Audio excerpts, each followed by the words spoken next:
अनुभवी आंखें सच दिखाते हैं, छुपाते नहीं। नमस्कार, आप देख रहे हैं अनुभवी आंखें और मैं हूं आपके साथ संतोष गुप्ता। आइए देखते हैं बिहार न्यूज फास्ट में क्या है कुछ खास। पूर्व सांसद व जाप सुप्रीमो पप्पू यादव की पत्नी व कांग्रेस पार्टी की प्रवक्ता रंजिता रंजन अपने क्षेत्र पहुंची। आपको बता दें, पूर्व सांसद महोदया रंजिता रंजन सुपौल पहुंची। सुपौल जिला के त्रिवेणीगंज अनुमंडलीय मुख्यालय विधानसभा क्षेत्र में उन्होंने आम जनता को संबोधित किया, आम लोगों से मिले और इस दौरा का कोई उद्देश्य नहीं था।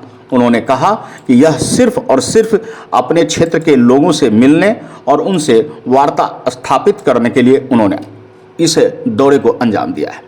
बता दें, उन्होंने कहा कि अभी बरसात का समय है, बाढ़ का समय है, महंगाई चरम पर है। विपक्ष पर निशाना साधते हुए उन्होंने कहा कि देश की हालत ऐसी है कि 6 लाख करोड़ लेने के लिए देश की संपत्ति को लीज पर दे रहे हैं, किराए पर दे रहे हैं। यह तो पहली बार सुना है। उन्होंने कहा पहली बार ऐसा देखने को मिला है। किसान की हालत बद से बदतर है। दूसरी तरफ युवा भी बेरोजगार है। महंगाई से किसानों की कमर टूट रही है।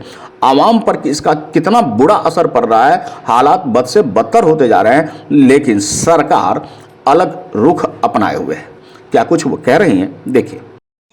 आप क्षेत्र का दौरा कर रही हैं, क्या पर्पस है, मुख्य उद्देश्य क्या है आपका? देखिए, क्षेत्र में दौरा करने का कोई उद्देश्य नहीं होना चाहिए एक जनप्रतिनिधि का। जिनका उद्देश्य होता है वो चुनाव में आते हैं। क्योंकि अभी बरसात का टाइम है, बाढ़ का टाइम है और महंगाई चरम पर है। अभी भाजपा ने एक और अनाउंसमेंट कर दी है। देश के हालात ऐसे हैं कि 6 लाख करोड़ रुपए लेने के लिए वो देश की संपत्ति को लीज पे दे रहे हैं, किराए पे दे रहे हैं। पहली बार ये सुना है, समझा है हम लोगों ने। एक तरफ किसान की बदतर हालत है, दूसरी तरफ युवाओं को रोजगार नहीं मिल रहा है। तो निश्चित तौर से क्षेत्र और जिले और खासकर जो रूरल एरिया है वो ऐसी जगह होती है जहां से एक मुश्त सरकार को वोट मिलती है और लोग जीतकर प्रधानमंत्री बनते हैं। उनके जो हालात है सबसे बदतर है। तो निश्चित तौर से हम लोगों का ये निश्चित ये रहता है कि लोगों से मिले, बात विचार करें, विमर्श करें। आखिर महंगाई से किसानों पे कितना असर पड़ रहा है, आम आवाम पे कितना असर पड़ रहा है, एक ग्रामीण युवा पे कितना असर पड़ रहा है, महंगाई का कितना असर पड़ रहा है। तो विचार विमर्श कर रहे हैं। और जिस तरह से आज मीडिया पे एक छत्र राज भाजपा वालों ने किया हुआ है और लोगों को सच्चाई से अवगत नहीं करवाना चाहते हैं, तो निश्चित तौर से अभी जो इन्होंने अनाउंसमेंट किया है तो हम लोग ये बताने आए हैं कि आश्चर्य नहीं होगा कि कल जिस घर में हम लोग बैठे हैं तो मोदी साहब आपका घर भी किराए पे चढ़ा दें और पता चले अडानी साहब आपके यहाँ से आकर किराया मांग रहे हैं। तो ये कोई आश्चर्य की बात नहीं होगी। तो जो देश के हालात है उसका विचार विमर्श करने के लिए लोगों के पास जाना और उनसे चर्चा करना महत्वपूर्ण है। उसी सिलसिले में हम लोग आए हैं। जनगणना पे आप क्या कह रहे हैं? जाति जनगणना जो चालू किया है, देखिए, चालू नहीं हुआ है, मांग रखी गई है जिसमें विपक्ष के साथ साथ नीतीश बाबू जो मुख्यमंत्री हैं वो भाजपा के साथ ही हैं, वो भी जाकर मोदी जी से गुहार लगा रहे हैं। एक तरफ आप उनके साथ में हैं, एक तरफ आप गुहार लगा रहे हैं। तो यहीं से नियत पे लगता है जैसे कि खोट है। अगर जातीय जनगणना आपको इतनी आवश्यक लगती है तो आप सत्ताधारियों के साथ हैं, सत्ता में उनके साथ है, आपकी भागीदारी है। तो आखिर क्या वजह है कि आप उनको मना नहीं पा रहे हैं? इसी तरह से बिहार को विशेष राज्य के दर्जे की भी बात थी। जब आप अलग थे तो विशेष राज्य के दर्जे की बात करती थी। जातीय जनगणना हर जात के लिए जरूरी है, बशर्ते कि राजनीतिक व्यक्तियों के नियत पे खोट ना हो। तो आप क्षेत्र भ्रमण कर रहे हैं, विकास में क्या स्थिति है? देखिए, आपको हमने बताया कि हम आप ही से पूछते हैं, आप अभी मोटरसाइकिल से आए हैं तो पेट्रोल कितना रुपए का भरा है और आपकी तनख्वाह कितनी है? क्या मोदी साहब ने आपकी तनख्वाह और पेट्रोल के खर्चे को बैलेंस किया है क्या? जो कांग्रेस हमेशा करती थी, जो यूपीए की सरकार करती थी। आज अगर आपका तनख्वाह 20,000 है और आपका खर्चा कांग्रेस के वक्त अगर 12,000 था, तो आज की तारीख में अगर तनख्वाह 25,000 है तो खर्चा आपका 45,000 मोदी साहब ने कर दिया है। क्योंकि अडानी अंबानी का भी खजाना भरना है।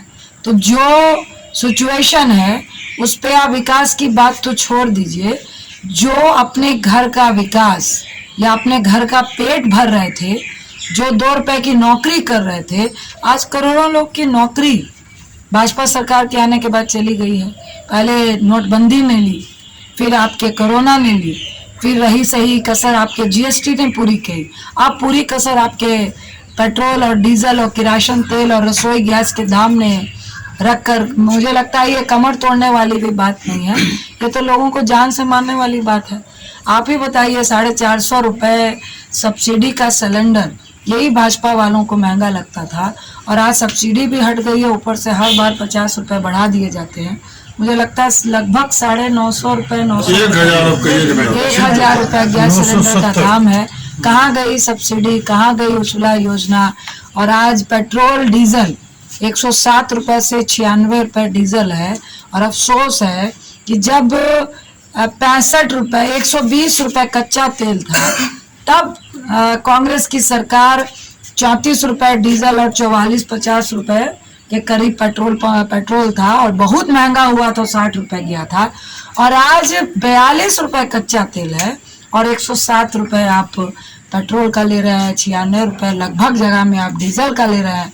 किरासन तेल का रेट हमको लगभग 1.5 गुना हो गया है, दाल का रेट लगभग 1.5 गुना हो गया है, प्याज का, टमाटर का, आलू का 1.5 गुना हो गया है। और दूसरी तरफ आप विकास की बात बोल रहे हैं।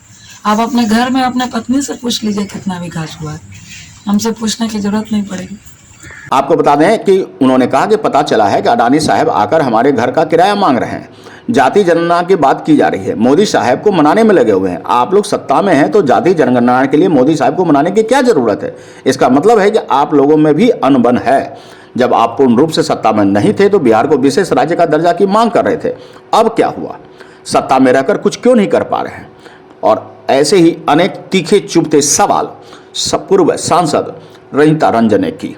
आपको बता दें कि रंजीता रंजन कांग्रेस की प्रवक्ता ने साफ शब्दों में कहा कि सरकार हर मोर्चे पर विफल दिख रही है। सुपौल से बलराम कुमार की रिपोर्ट। दोस्तों, आपने अनुभवी आंखें को सब्सक्राइब कर रखा है, लेकिन एक बार फिर से आपसे निवेदन है कि आप पहले के सब्सक्राइब को भूल जाइए और नए तरीके से इस नई अनुभवी आंखों को आप अपना समर्थन दीजिए, सहयोग कीजिए। एक बार फिर से सब्सक्राइब बटन जरूर दबा दीजिए।